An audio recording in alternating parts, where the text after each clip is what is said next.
Hey everyone, and welcome back to Property Ponderings. I'm Craig Nichol, founder of Nichol Buyer Advisory, based here in Melbourne, Australia. If you're new to the show, we're all about helping you make smarter property decisions, whether you're buying your first home, adding to your investment portfolio, or planning that perfect renovation. We're here to help.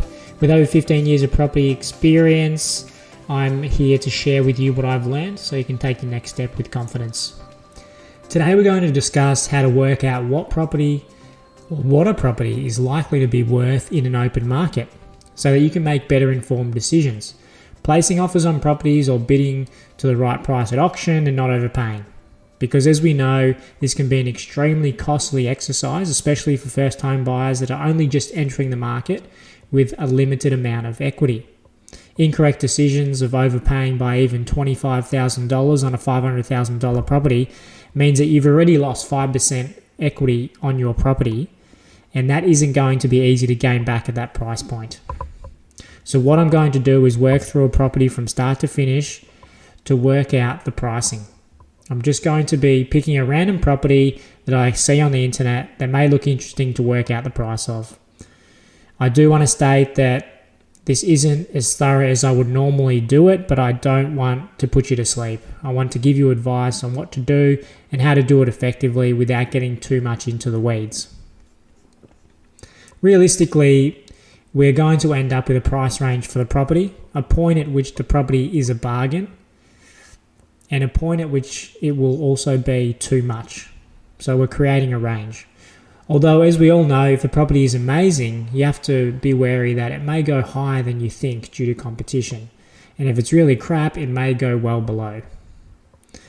This isn't an exact science. As much as we all want it to be, we are dealing with humans making often emotional decisions, so the prices are never going to sit consistently all the time. Some properties that are better will sell for more, some better properties will sell for less. So we need to work out what we're comfortable paying for a property to achieve the outcome that we want.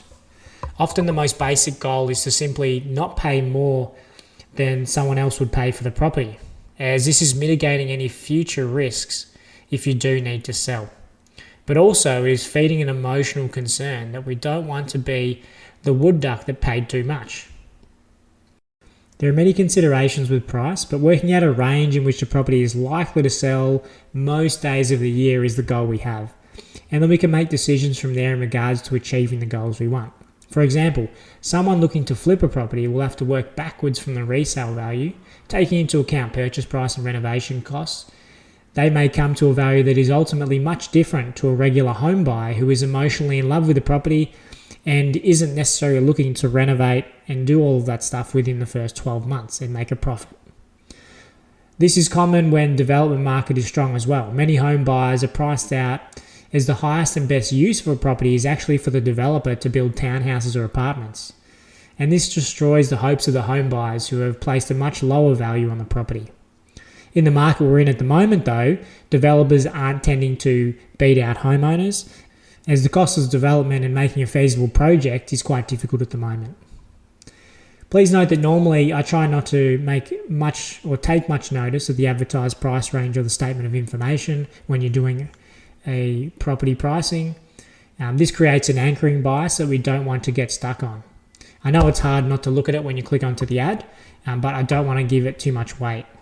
I want to look independently and find evidence for my own price range to be justified. This will prevent you from being guided by the agent and vendor rather than just working out what it's actually worth or what it's likely to be worth. This is especially the case in private sales, which are commonly done by negotiation. So the vendor will put up a high price and leave a gap to negotiate with. If you just look at the price range and think that that's roughly what it's worth, especially in really high price ranges in the millions, you're going to get yourself in trouble. Now the property that I'm looking at today is a 4-bedroom, 3-bathroom house with a car space and a right-of-way in the inner northern suburbs of Melbourne. Now the property I've picked, I don't want to give the address away as it may impact the sale of the property itself, but I just want to use it as a bit of an example in the background so you can see my thought process through the pricing of a property. Now, the first step to understanding price is to really understand what the property is that you're looking at. I'm doing this market appraisal from the photos online and information I can get my hands on from home, but ideally you want to be inspecting the property, of course.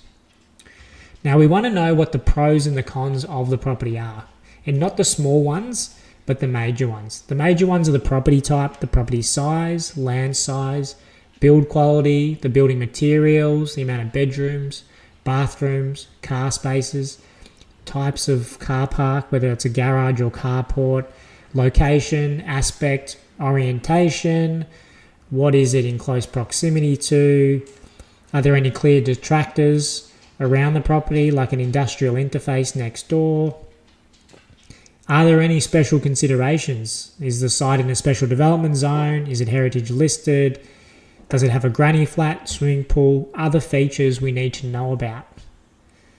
But don't get overwhelmed. What I'm looking for are things that are adding value or potentially detracting from the value. And we're dealing with the major concerns because that's going to allow you to get closest to the price. And then you can adjust for smaller changes like the types of appliances or the placements of windows, things like that a little bit later on. But we really just need the major value adds and detractors. So as I said, the property that I'm looking at is a 4-bedroom, 3-bathroom house with a car space and a right-of-way in the inner northern suburbs of Melbourne. And it has a block size of about 450 square metres, which is a pretty good block size for this particular area. The house itself is completely renovated according to the pictures. On top of the 4 bedrooms, there's also a study, which could be used as a smallish bedroom. The property has 2 of the bedrooms, one on the ground floor with an ensuite and walk-in robe, which is handy depending on where the parents are or if there's older children that want separate spaces. Now, it's clearly a family proposition, not for development. Knowing this area, the development potential is pretty minimal in this side street. It's quite a quiet side street with many family homes and doesn't seem to be appropriate, but as well as it's much more likely the family home will be much greater value than trying to develop on a block with a fully renovated home. Now, it's a popular street within the area, close to shops, schools, restaurants and train stations. So that's ticking that box as a really A-grade potential spot in this suburb. The property also has a retreat area. So going back to the house, there's a separate retreat area from the living/kitchen area that would be great for any kids to hang out. The living space downstairs is very open plan and it opens out to a really nice backyard and veranda area. The property is a period home, so there's very good appeal there, and it has clearly had an extension. Also, the property is staged very nicely, so it makes me want to look even harder at the quality of the finishes that are being covered by this nice looking furniture to ensure that the quality of the actual house and the property that you're buying is good and you're not getting fooled by looking at all the rental furniture. Looking into the backyard, there's not great screening as the landscaping's been done fairly recently, but that's not not an enormous deal. But the landscape in general, though, does look a bit rushed and it's not really grown in, which makes it seem like the owners were quite keen to get the property on the market after the renovation was finished. Whether that's true or not, it's just something that I like to note for negotiations, as it seems like the sales been a little bit more rushed than not.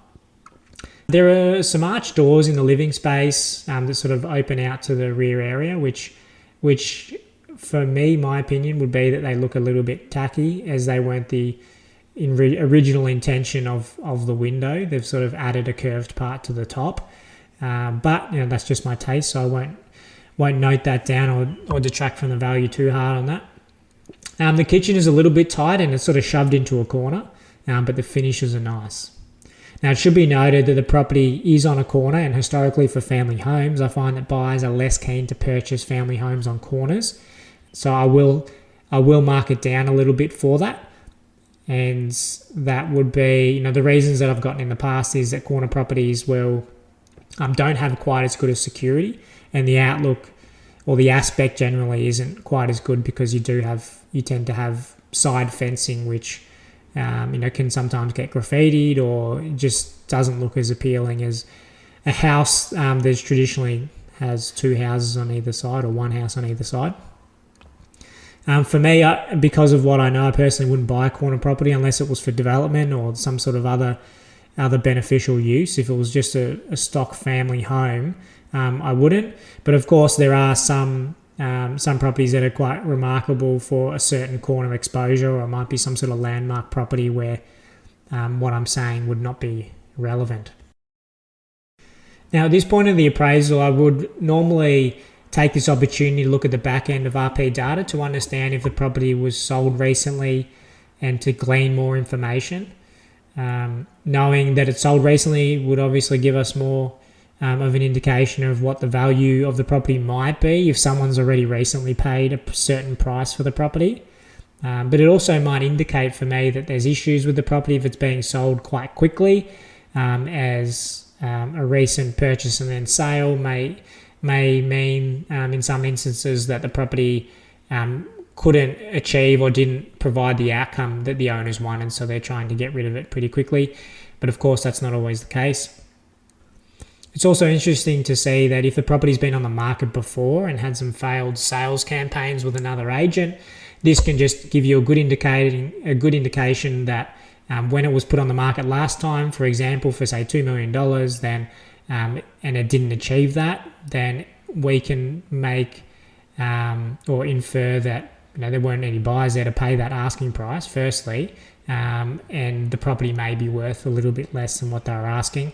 Sometimes it does take vendors who ask what you could say is unreasonable prices, a few agents to get down to a realistic pricing to eventually sell the property. From the back end information as well, we can also see pictures of what the property used to be like to see what works have potentially been done to the property in recent years and compare that. And we can also then see if things were actually added or changed or whether they were just painted over and patched up. The other thing is we can have a look at the rental performance. The back end on RP data will often show rental performance with how long it's taken the property to be leased out after it was advertised and for what price that it got. All of these things are providing us some value to understand how much of a desirable asset it is that we're actually purchasing. Looking at the past history of the property, it shows that the actual example we're looking at is sold fairly recently for around 1.25 million. So obviously they have renovated the property and are looking to flip it quite quickly in the space of around 12 months. So prior to that, it hadn't been sold for decades, which adds to my feeling that this is a great family location and a family likely owned that for many decades because of that reason. There isn't too much more information on the back end of RP data though, as the property was owned previously for such a long time to a homeowner. So what I do look at though is that the old house, which was completely run down, I can see that the place has had a complete renovation since it was sold, with the external materials being painted over, as the old material was quite ugly. However, that doesn't really impact things. Knowing the property sold for 1.25 million not long ago, and looking at the renovation before and after, based on recent and current renovations that have been completed that are of similar quality, I reckon they've put in around $1 million. Knowing that the property sold for 1.25 million not long ago, and looking at the renovation shots before and after, and based on recent and current renovations that I've completed that are of similar sort of quality, I reckon that they've probably put in around $1 million, as major structural work has occurred here and they've basically gutted everything and redone it. And of a house of this size, I reckon that's a pretty good estimate. And look, this isn't really going to help me with the pricing of the property too much, but it does give you a clue of the price point that the owners are expecting and why, and the likely value add that they've put in by renovating it. If you're working from the 1.25 that they paid not too long ago, assuming that they've paid market value there, and you add on the renovation costs, it gives you a bit of a ballpark of where it might be landing as well, around that early to mid 2 mark, but we'll see. And the reason I say early to mid twos is because it's more likely to be around the mid two mark or higher, because the owners are flipping this, so they're going to want to make a profit, which is normally at least 10 to 20%. So if we're looking at, say, 2.25, and then we add on that 10 or 20%, then that's giving us that rough ballpark of 2.5 to 2.75 sort of range. But that is a separate equation, because even if the owner wants something, it doesn't mean they're going to get it, but it just gives us an idea of how the owner as well, who could be a professional flipper, has done the numbers and actually stacked it up to provide a target price around that mark as well. So it just gives us a bit of an indication, or a hypothesis that this could be worth around that sort of price range if the owner roughly thinks it is as well, according to their profit margin expectations, then that could be the case. But certainly take that with a grain of salt, as we need to do our own research to see where the end price value is. That's just another point that we can take on board.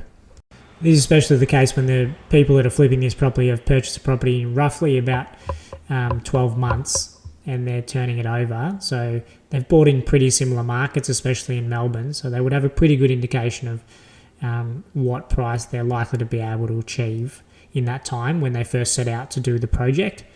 So it could well be accurate, but the market conditions have changed slightly, but that could just indicate what they originally thought the property would be worth once renovated. So I think from here, we've really just got to keep digging. So I always want to keep in the back of my mind, though, that when a property has been sold recently, that it doesn't mean that the purchase price that was paid previously was a fair price. For example, these current owners seem to have paid a fairly reasonable price for the property when it sold recently, but if they did pay too much, that means that if, say, we did my calculation where we roughly go, okay, well, they've done about $1 million of work, but the example is that they've paid too much, then we could be getting an estimate that's too high. So we have to be wary that maybe they haven't paid a fair price. But as I'm saying, for this actual example, looking at it, it does seem like they have paid a fairly reasonable price, as it's fairly easy to work out what things were worth about 12 months ago, and it seems to sit in that sort of ballpark pretty comfortably. So the next step here is to look into comparable sales and keep digging for more evidence of what this property could be worth. And I'd like to say here and emphasize that when we're trying to price a property, you have to look at the data of sold properties, not properties that are currently on the market. Too many times I've had conversations with homeowners that compare their properties to other properties that are on the market that are not yet sold. Remember, a vendor can ask whatever they want for their property, but it doesn't mean anything until a buyer puts down an offer on a contract and the deal is exchanged and settled. Sometimes even if the offer is on a contract, it doesn't matter, as there could be wild conditions that mean certain things have to happen for the buyer to actually pay the high price they've promised. And this can be quite common in the case with developers who try to buy properties subject to a certain council approval of units. Now, the next step, as I mentioned, was looking at comparable sales for properties that have sold nearby or similar, that are going to give us a better indication of what the property could be worth. We want to focus really heavily on properties that have similar pros and cons, which inevitably means looking at similar style, size, and location of properties as a starting point. Now here you have to get really accurate and be aware of any biases that you have to ensure that you aren't bulking properties together that may be much better to try and justify a higher price, or properties that are much lower that aren't really comparable to the property. So you have to get really clear here about what's going on and try to do it in the most unbiased way possible. Now, what has sold most recently in the nearby streets of area is the strongest starting point. Sometimes you get lucky and there's a property a few doors up very similar that has just sold, or maybe another unit similarly sized in the unit block that has sold. However, invariably, there are many slight differences within the properties. This is especially the case in older, more established areas. And I would argue vehemently that properties in newer areas like greenfield estates or new apartments where there's been lots of sales recently, they're much easier to price. It could literally take you 5 minutes to get an accurate pricing. Whereas in older areas, often the house next door is a different style to yours, and the one on the other side of the road is maybe a different block size, or the other neighbour is in fact a multi-unit development or townhouses. So being cognizant of the slight differences is essential for you to work out an accurate pricing of the property. So back to the example, and for the sake of the video, we won't run through the tens of properties that I can find that are some way comparable, but I'll just mention a few that are the most important and relevant to this case. So I found that there was a recent sale about 300 metres away from the property of a similar period property that has been renovated, but it's slightly better quality in regards to the finishing of the inside and exterior landscaping. Has a bit more character and appeal, but it is slightly smaller in the building size, so it doesn't quite have that same double-storey sizing. That property sold for around $2.5 million. There are a few properties that are located in slightly inferior positions that are not fully renovated and have less bedrooms selling, and they're going for around $2 million. So that's probably well below what it's worth, but it's good just to form a bit of a baseline there. There's also another property that is far superior to the property with a much bigger block size, additional studio space, including much more character and a carport setup, which sold for $2.85 million. So a bit higher in the price bracket there. So I don't think we're quite at that point according to this comparable. So we're looking at lower than that. So to recap, we're well above the 2, but we're below the 2.85. And the property that sold in the middle of that, around the 2.5 mark, is probably a slightly smaller building size. Then there is another comparable. So there's another one that's sold, but it's about 1 kilometre away. That looks very similar. Again, it's a bit smaller in size, but the quality and the appeal of the house is very similar. And that sold for $2.6 million. So you can see just by looking at these 4, and there are others as well that I've taken into account that I won't discuss and bore you with. But based on these results and others that I haven't included, it looks like the property is probably worth around, it looks likely the property will have buyer interest around the 2.6 to 2.75 million mark. So there's a bit of a range for us to work with. 2.6 is, anything under that, according to what I'm seeing, is a bargain. But anything above 2.75 million might be a little bit too high. So we would normally have to go through the property and have a look in finer detail to understand now the smaller add values or detractors, to try and see where that top budget might lie and get a clearer idea on that and compare it to anything else that had sold around that mark, or maybe a sale comes up during the campaign that you can also compare it to as well. So you'll notice that with this whole pricing conversation, there's an underlying tone of just understanding the real estate market in your area and where the property is selling. This is not something you can learn overnight, but you can certainly learn it over a few months in the property market to understand where a property might sit.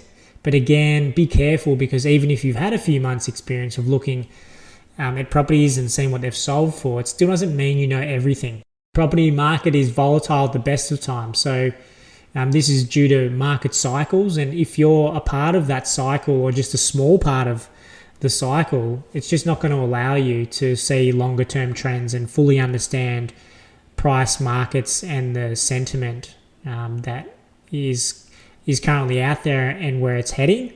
And I would argue that it changes even quicker these days with the instantaneous nature of social media. So always be aware that you can't know everything from doing research for a few months, but you're certainly in a much better spot than someone that's just purely entering the market and buying something straight away without having the evidence and the knowledge of going through homes and learning values and seeing what people are willing to pay for certain things. Because for for basically everyone, there's always something that you want in a house that not everyone wants in a house. So you're willing to pay more for that, but others might not be. So that then impacts the price value that you see on the property. But if you're trying to be a smart property buyer, then you should be thinking about what others are seeing value in the property, so that if you do sell it in the future, that you're not caught out having paid way too much for some special thing that only you like. Now, a lot of my job is pricing properties for people and clients of mine. So I work with people and don't have to spend 3 to 6 to 12 months in the market to better understand the property market and get really confident pricing.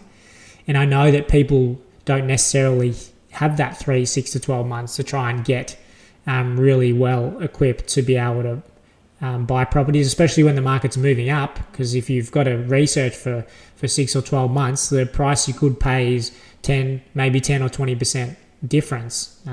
So that can be really challenging. So that's fine though. I think that the people that don't have time, I love helping them out. But the point of my podcast today is to try and give you or equip you with more information to be able to more accurately price a property. And maybe my podcast can just remind you or make note of things that you might not have thought about before, just to get the cogs turning on being able to better price a property and do it more confidently, so that when you're looking to purchase a property, that you can put in a strong offer knowing that you're not paying too much, or that if you are, you know that you are, and you're in control of that situation. So let's just do a bit of a recap of some of the key steps here when you're pricing a property. Firstly, you want to make sure that you know the property that you're looking at and wanting to price inside and out.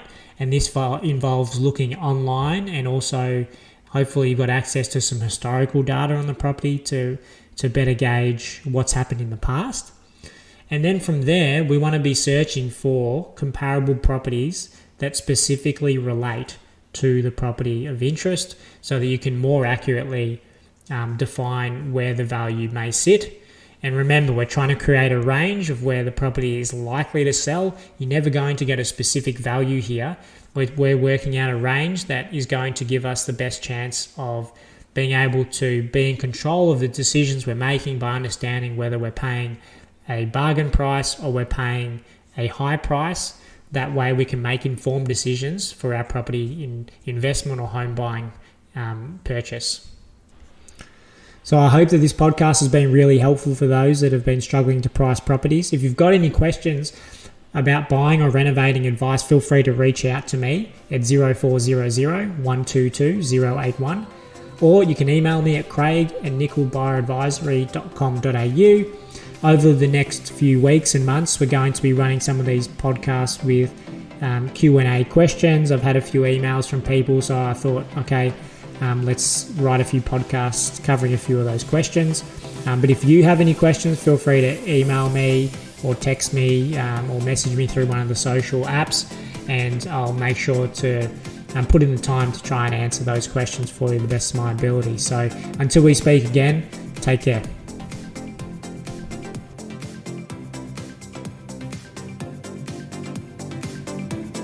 The information provided in this podcast is for general information purposes only and does not constitute financial, legal or professional advice. I'll be able to provide accurate and up-to-date information. Every property transaction and investment is unique. You should seek the advice of a qualified professional before making any financial decisions. The opinions expressed in this podcast are our own and are not a substitute for tailored advice from a financial advisor or a real estate professional. We encourage you to consult with a qualified expert who can address your specific needs and circumstances.